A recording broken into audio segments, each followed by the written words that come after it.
आपण प्रसादीचा शिरा बनवूया. 1/2 किलो तूप घेतलं, 1/2 किलो रवा घेतला.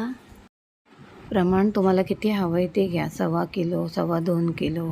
हे बघा, हे रवा टाकून असा फुलतो, म्हणजे तूप चांगलं तापलं आहे तेव्हा रवा टाकायचा. रवा छान भाजून घ्यायचा. केळं कापून बारीक करून घालायचं.